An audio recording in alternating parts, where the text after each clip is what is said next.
Hello everyone and welcome back to the AFL Fantasy Fanatics YouTube channel, where today we got captains again and we got round two starting later on tonight. So we're going to get our captains sorted, ready to go. Last week, not an amazing start to captains, but still we had English at number one who scored a 121. So if you did end up backing him in as your captain, you'd be pretty happy with that. I think we had Anderson at 2 with a 106. Then we had Butters, Rozee and Dawson all go sub 100.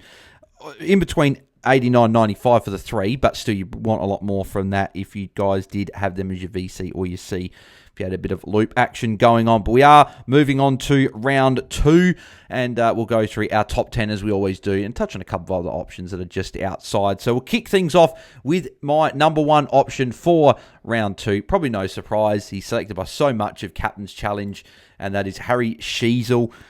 Up against West Coast, final game of the round. I think that there's probably not much more to add with Sheezel, but his last five against West Coast, 119, 123, 104, 98, 118. I think these 5 games in the career that he's played against them. So, 3 of the 5 over 115 is obviously very nice, and I think he'll be in for another good score once again. So, I think the fact that he plays the final game of the round, that we have our bye players playing this week, so we got a loop, could raise the VC bar potentially a bit for some people this week, but I do have Harry Sheezel as my number one. Now, my number 2 and number 3 option have been incredibly tight, and I still don't know which way I'm going to go, because it's probably going to be who my VC will be. And I've got 2 big options, and the guy that I've got at number 2 at the moment, so also make sure you guys do tune into pre-lockout chats on the Fridays, because I do sort of say who my finalised top 10 or top 5 are. Got Connor Rozee at number 2, ahead of another player who I'll chat about shortly. But I'll chat about Connor Rozee first. So I got Connor Rozee up against Essendon on the Sunday, the game before Harry Sheezel. So his last 5 against Essendon have been really good, particularly 2 of his last 3. So he went 84 against them last year, but then a 133, 145 against them before that. So very good scores, 96, 115 before that. But though the 84 was at Marvel last year, and I think a lot of Port players did struggle that day. I don't think Butters played. I think Rozee got the attention because of that, if I'm not mistaken. But yeah, poor score there. But a couple of big ones before that. And I remember one of them, the 133, I believe was at Adelaide Oval. I think the 145 also was at Adelaide Oval. But that 133 was at Gather Round. I still remember watching that game live. He went absolutely nuts. And I think regardless of where Rozee plays, if it's half-back or in the midfield, he can score well. He can rack up the marks and the tackles. So I think he's in for a big day. No, the 145 was under the roof at Marvel there. So I think he's in for a big day. I've got him at number 2 because I like the Essendon matchup. I think it's we saw what Hawthorn did last week. A number of players going over 100. Obviously, Sicily's top score, the 120. Pretty much we'd really just keep things off.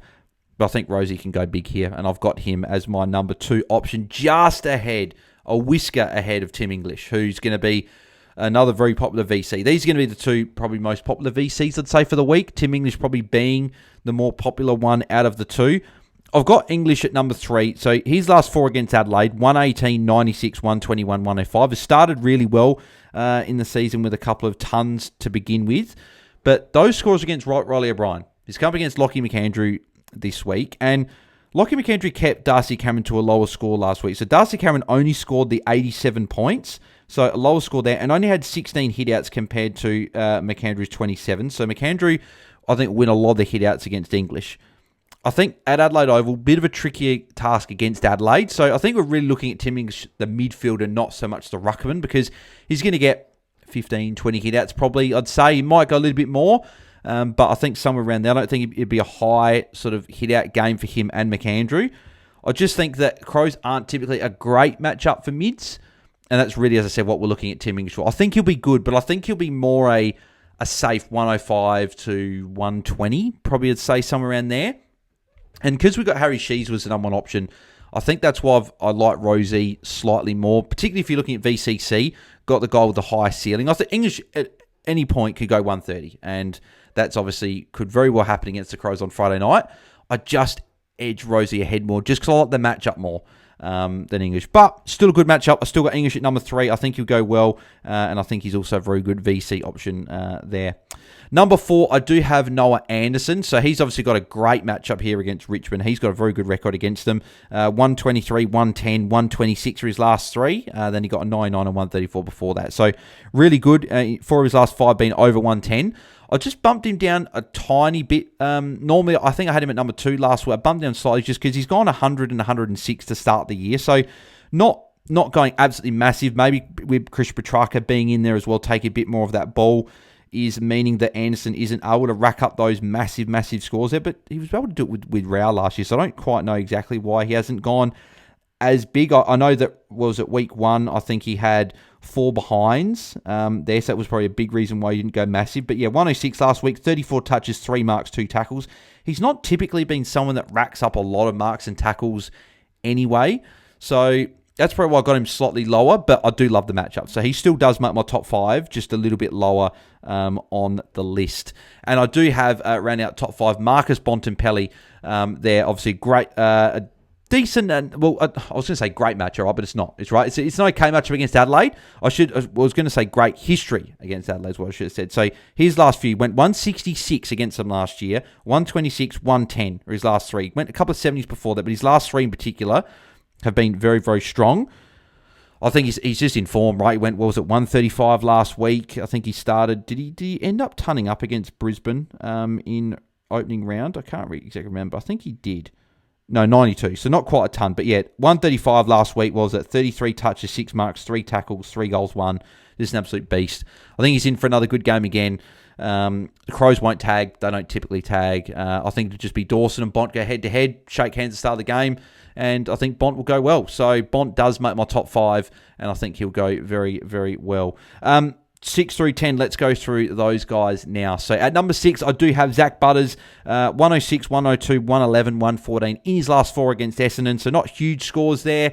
Could cop attention. He's the guy that will cop attention. I don't think Essendon will start with a tag, but I think if he was to get off to an absolute flyer, I think that's when they would move someone there. So I'm not sure if he will get attention there. I think he'll get up a solid score, and I think he could go big here as well, right? So that's why he does make number 6. I do prefer Rozee, but Butters here I think could also go quite well.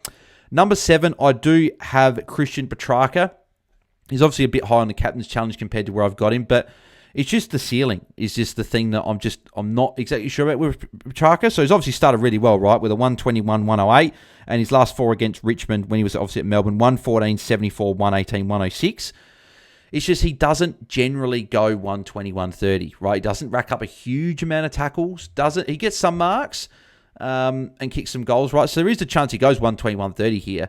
But I got him lower just because he doesn't hit that ceiling as often as some of these options here. Like Sheezel, Rozee, English, Anderson, Bont, Butters, they all hit 120 plus a lot more than Petrarca.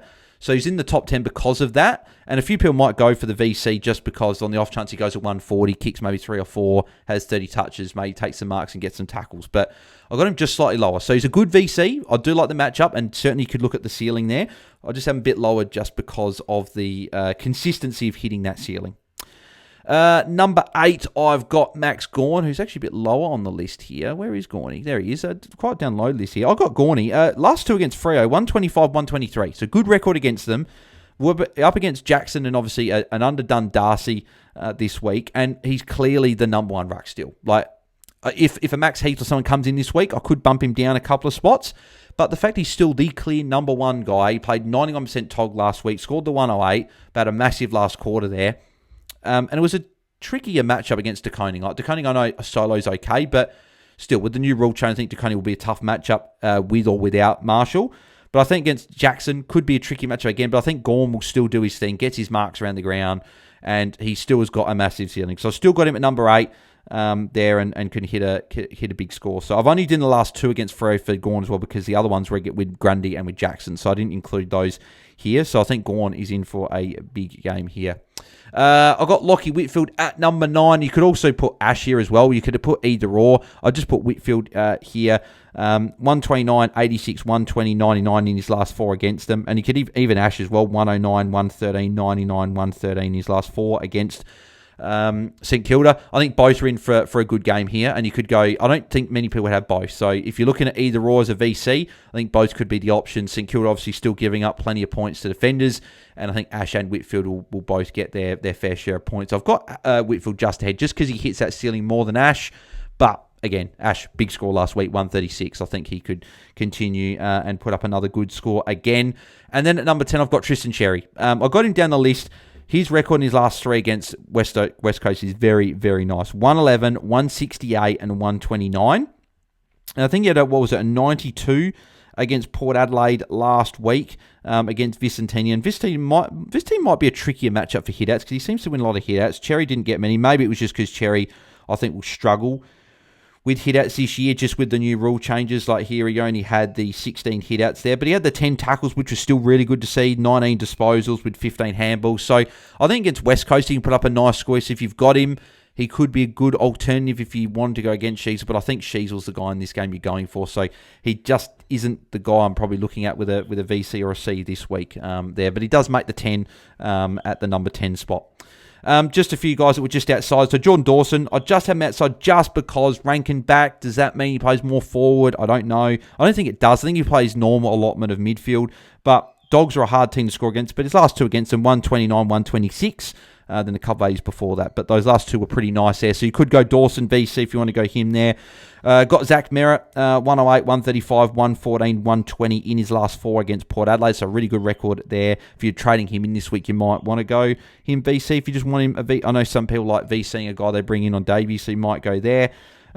Jack Sinclair I put here, but he's been a bit up and down against Giants in his last five. 96, 106, 74, 100, 141. So tough matchup. Probably not looking at him this week there. Any names here that I didn't touch on? I just want to quickly touch on. Sarong, just not looking at. Just doesn't have the ceiling with this Freo team, so I'm not looking at him there. A bit the same with Ed Richards. There's just guys in that team that have can hit a lot more of a ceiling. I think he went 130 in the first game, but I think he only went about an 80 odd, which is pretty much, that sums up Ed Richards. Right? He's a very, very good player. Doesn't rack up the marks and tackles enough to be a consistent sort of 100-plus guy that we're looking at. So not looking at him. Nasai against the Giants, just back-to-back 70s. Until I see more of that mid-half-back role, probably not sure about Nasai at the moment as captain option. Just forward, not getting as involved as much. I think St Kilda change it, but until that happens, I'm probably not looking there at the moment. Jackson, tough match against Gawn, probably not looking there. Took could look in draft as a captain or vice-captain against Richmond. Good matchup, but not in classic. And yeah, I'm not looking at Caldwell. Could be someone as well. Obviously, talk about Merritt. I think Port will give up some points. I think Caldwell could get involved, but just didn't make my 10 this week. So they're my top 10. My plans at the moment, I'm Rozee or English VC into Sheezel. I'm still undecided, Rozee or English at the moment.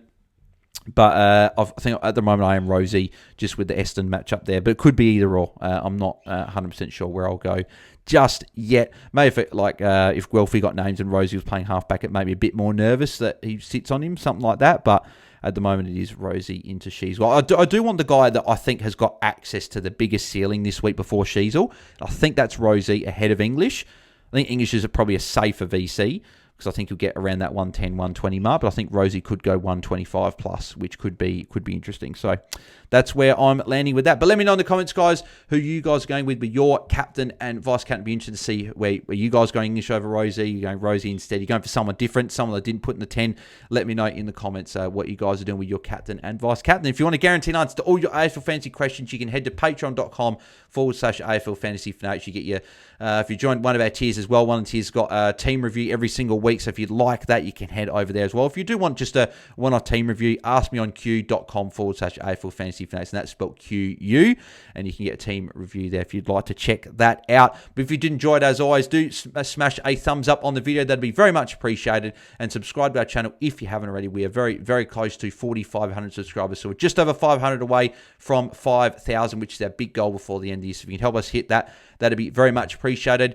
At this stage, I'll be back for a watch-along later on tonight for the Hawthorn and Sydney game. Looking forward to that. Be a shame not watching Errol out there tonight, but alas, we'll be doing a watch-along at this stage there. And obviously, pre-lockout chat tomorrow, 6 p.m. Eastern, 3 p.m. per time, live answering all your questions ahead of Friday night footy and then the rest of the games in our Sunday night review. After the last game, I think that'll be 9 p.m. Eastern, 6 p.m. Perth time, but we'll tweet out when we're going live there as well. So thanks everyone for tuning in, and good luck this week with your captains, and good luck with your trades and everything. I hope you have a good week. We'll chat to you guys soon. Thanks everyone. See ya.